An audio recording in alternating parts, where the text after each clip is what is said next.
আজ বানালাম তরমুজের পুডিং দিয়ে আইসক্রিম। প্রথমে একটা তরমুজ কেটে নিলাম।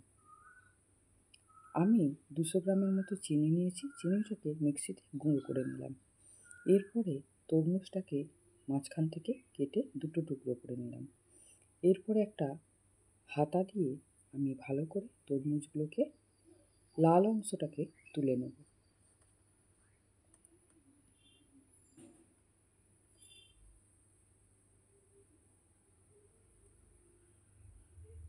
সমস্ত তরমুজের লাল অংশটা তোলা হয়ে গেছে। এরপরে মিক্সির একটা বড় জার নিয়ে তরমুজের পেস্ট করে নেব। এরপরে একটা ছাঁকনিতে ছেঁকে নেব।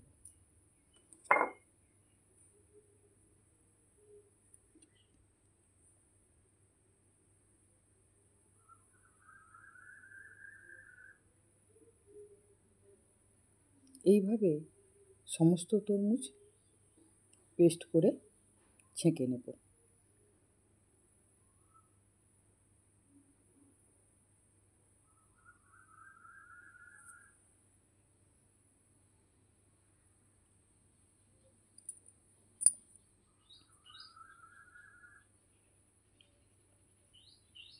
এরপরে 1 চিমটি লাল কালার নিয়ে ফুড কালার আমি দিয়ে দিলাম। চিনি নিয়ে নেব 2.5 চামচ। চিনিটা আমি গুঁড়ো করে নিয়েছি। গোটা হলে অনেক সময় গুলতে লাগে, তাই আমি গুঁড়ো করে নিই। ভালো করে চিনিটা দিয়ে গুলে নেব। এরপরে আমি আগার আগার পাউডার 2 টেবিল চামচ দিয়ে দেব।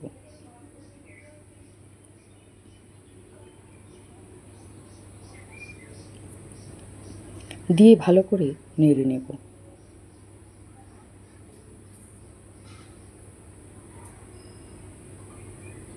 কোনোদিন পুডিং বানাইনি, এই প্রথমবার বানালাম।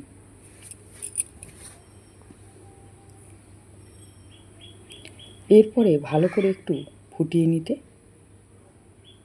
একটু গাঢ় হয়ে গেছে। আমি সেই সময় নামিয়ে একটা স্টিলের থালার মধ্যে ঢেলে নিলাম। নিয়ে কিছুক্ষণ বাদে এই রকম বসে যেতে আমি কেটে নিলাম, তবে খুব একটা বসেনি।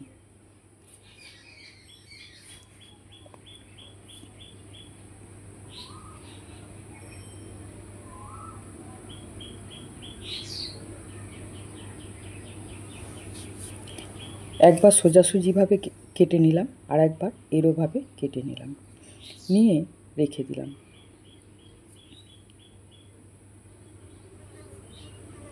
এরপরে আমি 1/2 লিটার দুধ নিয়েছি। দুধটা আগে থেকেই অল্প জাল দেওয়া ছিল। তাতে 2.5 চামচ চিনি দিয়ে দিলাম। আগার আগার পাউডার দিয়ে দিলাম 2 টেবিল চামচ। দিয়ে ভালো করে গুলে নিয়ে আমি গ্যাস জ্বালিয়ে দিলাম। দিয়ে গ্যাসের উপরে বসিয়ে একটু টাইম নেড়ে নেব।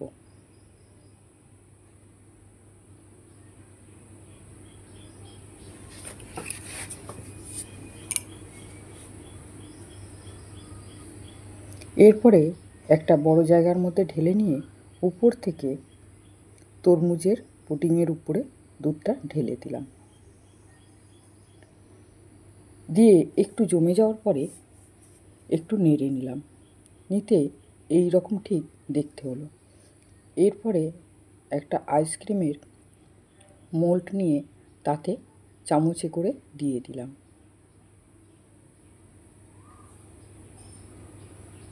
দিয়ে ঢাকনা দিয়ে 5-6 ঘন্টার মতো ফ্রিজে রেখে দিলাম।